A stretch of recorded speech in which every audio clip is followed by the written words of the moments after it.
يا أيها الذين آمنوا كتب عليكم الصيام كما كتب على الذين من قبلكم لعلكم تتقون. والسلام على رسول الله. تندروار ذزر.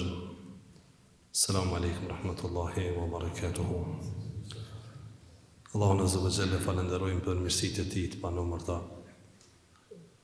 Në krye të këtyre mirësive padyshim është ky udhëzim që Allahu Azza wa Jalla e ka futur në zemrat tona që të përgjigjemi thirrjes së Tij që në këto net të bekuara dhe këto ditë të dalluara dhe të veçuara të muajit Ramazan të bëjmë përpjekje të mundohemi që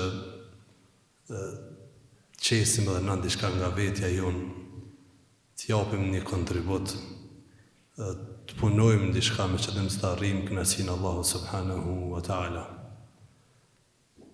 Sonte është nata 21, një natë e bekuar për muajve netëve të Ramazanit, e mundshme padyshim me qenë nata e Kadrit. Andaj Allahu Azza wa Jalla falenderojmë që na ka mundësuar që të jemi në këtë namaz të veçantë, namazin e natës, i cili për neve po është ndoshta i rrallë vetëm në dhjetëshin e fundit të Ramazanit, por të dinë vëllezër të dashur se është prej ibadeteve më të dashura të Allahut subhanahu wa taala. Dhe profeti alayhi salatu wassalam e ka thujë që është nderi i besimtarit. Qiyamul lejl, namazi natës, është nderi i besimtarit. Pra, ati që Allahu Azza wa Jall i mundson me fal namazin e natës e ka nderu. Dhe këtë nder Allahu nuk ja mundson gjithkujna. Krenaria e besimtarit, ka thonë profeti alayhi salatu wasalam, që ai të mos ju nënshtrohet njerëzve. Tjetë krenar me ata që Allahu Azza wa Jalla ja ka dhënë, me dijen e tij, me pasurinë e tij, me darën e tij, dhe të mos i nënshtrohet askujt. Kjo është krenaria e tij. Kurse nderi i tij është qiyamuhu bil lejl, mu fal natën, subhanallah. Andaj, merr në këtë mesazh nga profeti juaj i dashur, se jemi të nderuar, jemi të përzgjedhur, jemi shumë me fat që Allahu Azza wa Jall na ka përzgjedhur në mesin e miliarda njerëzve në këtë muaj të madh, në këto net të bekuara, në këto net cilat veç janë duke përfunduar, na ka zgjedhur neve në mesin atyre besimtarve e njerëzve të tjerë që ne me qenë e prej atyre që praktikojmë këtë ibadet që Allahu subhanahu wa taala don shumë. Andaj profeti alayhi salatu wasallam dashur vëllezër e ka fal çdo herë namazin e natës. E ka fal çdo herë dhe se ka lënë asnjëherë. Madje e ka fal gjatë, e ka fal bukur, është kënaq, është qetësu, është forcu në namazin e natës.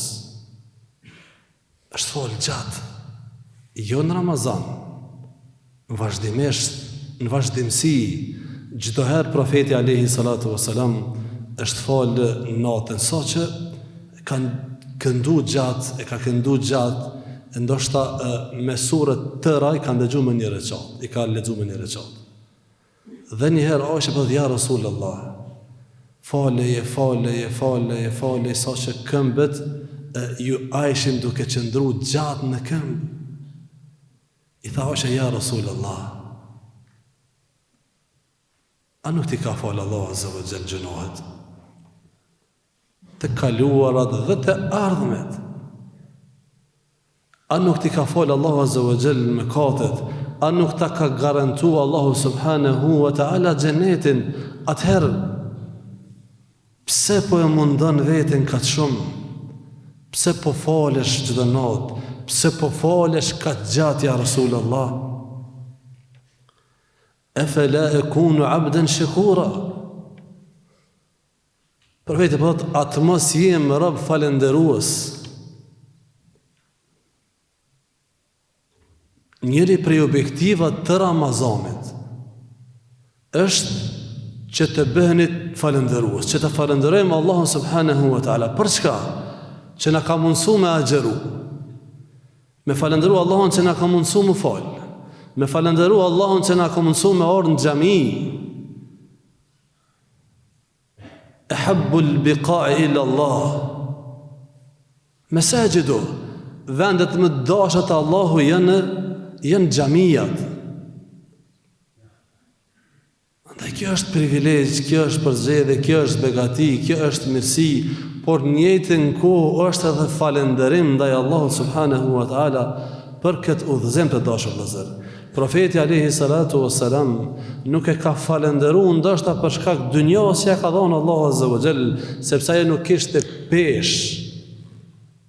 Dhe nuk kishte profeti prej dunjos diçka që bënte atë ndoshta për me falënderu ku më disa. Gjithashtu kur është fal profeti alayhi salatu wassalam në dhomën e Aishës radhiyallahu anha, kur është rënë në sejdë pejgamberi alayhi salatu wassalam, për shkak se dhoma ishte e vogël dhe Aisha bashkëshortja e tij ishte rrot fiet, thot kur binte profeti alayhi salatu wassalam në sejdë, më shtynte këmbët me dorë.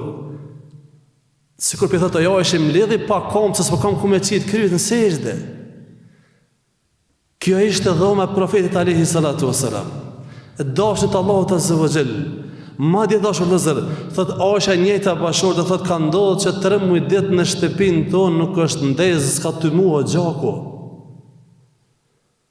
13 ditë nuk ka tymua gjaku. I ka thonë, po cili ka qenë ushqimi juaj, oj nona besimtare, çka keni hangur ju, me çka jeni me gjallë? Cili ishte ushqimi standard i profetit alayhi salatu wasalam? Kombinim. Po, edhe ata kanë pas kombinim, hurme dhe ujë. Ka thonë, hurmet edhe ujë. Megjithatë, po thotë efela ekunu abdan shakura, për të regu se udhëzimi është begatia më e madhe që meriton mu falënderu Allahu subhanahu wa ta'ala. Inna Allahe, Allahu, thot për hejta selam, ja jep dynjan ati që e don dhe ati që nuk e don. Por nuk ja jep ahiretin vetëm se ati që e don. Pasuri të mirat së i botë, Allahu jep edhe atyre që se njohin, edhe atyre që mohojnë, edhe atyre që nuk e meritojnë, ja jep Allahu azza wa jall. Por nuk ja jep ahiretin, nuk ja jep agjerimin, nuk ja jep namazin, nuk ja mundson më fal namazin e natës, nuk ja mundson me lexu Kur'an fjalën Allahut azza wa jall, vetëm atyre që i don. Andaj s'ka mundësi më bë bashk edhe gjunohet, edhe namazi, edhe Kurani, edhe mekatet. Thot njëri prej selefit të dashur vëllezër besimtar, hurimtu qiyam al-layli bisababi dhanbin adhnabtuhu, jam privu nga namazi natës për shkak të një mëkati që e kam bërë. Namazi natës është dhunti, është begati, leximi i Kuranit është dhunti, është dhurat për Allahu subhanahu wa taala. Kan thonë disa dietar, nëse don me i fol Allahut azza wa jall fal namaz. E nëse don ty me të fol Allahu subhanahu wa taala lexo Kur'anin. Nëse don ti me i fol Allahut fal namaz. Nëse don ai me të fol lexo librin e tij, lexo Kur'anin. Pa të vëllezër, ky namaz, ky adhurim, ky ardhmë në xhami, këta hapa për me ardhmë në xhami, këta janë begati për Allahu subhanahu wa taala. Andaj robi duhet me qenë shumë falënderues. Kjo ardhje jona sonte dhe në të tjera nuk duhet me na bë që mundin është ku me ditë sa që ne jena masha Allah. Jo, vallaj, këtë duhet me na ashtu edhe më tepër për ulsin për Allah subhanahu wa taala. Me thonë, o Zoti im, unë gjunahçar, ka po sillna gjunahe po bëj. O Zoti im, a jam ai që unë meritoj me orë në natën e 21 në këtë mesnat me orë me tronë në sejdë. O Zot, ti e ki mëshirën e madhe, ti e ki rahmetin e madh, ti e ki fadiletin e madh, për ndryshe nuk e meritojmë. Se meritojmë, nga se kemi lëshime shumë, kemi gabime shumë, kemi mëkate shumë, kemi gibet shumë, kemi harame shumë, kemi armiqësi me zveti shumë, kemi xhelozi me zveti shumë, por Allahu po na trajton me mëshirën e tij e jo me drejtsinë e tij. Andaj lut Allahun subhanahu wa taala që t'jetë ky namaz dhe këto nëtë bekura edhe më tepër udhëzim për neve, edhe më tepër vetëdisim për neve, edhe më tepër pjekuri për neve që ta kuptojmë këtë begatit Allah subhanahu wa ta'ala që na ka dhonë dhe na ka ndëru dhe na ka veçu lutje Allah subhanahu wa ta'ala që të qëndrojmë në rrugën e tij, që të qëndrojmë kështu në safa që Allah subhanahu wa ta'ala është i kënaqur. Kanë thonë disa dietarë dhe me këtë përmbyllet të ndëruar vëllezër besimtar, nëse don me e ditë cila është pozita jote te Allahu në qiell, shiqoje pozitën tonë në tokë ku je. Nëse don me ditë çfarë pozite ke në qiell, shiqoje veten në tokë ku je. A je në saf apo je dikun tjetër? E lusë Allah në zërë që t'jem në saf, t'jem atu ku Allah azza wa jall dënë dhe është i kënaqur. Zoti ju shpërbleft e ju nderoft, e Allahu të sinqert na baft, ya rabbal alamin. يا أيها الذين آمنوا كتب عليكم الصيام كما كتب على الذين من قبلكم لعلكم تتقون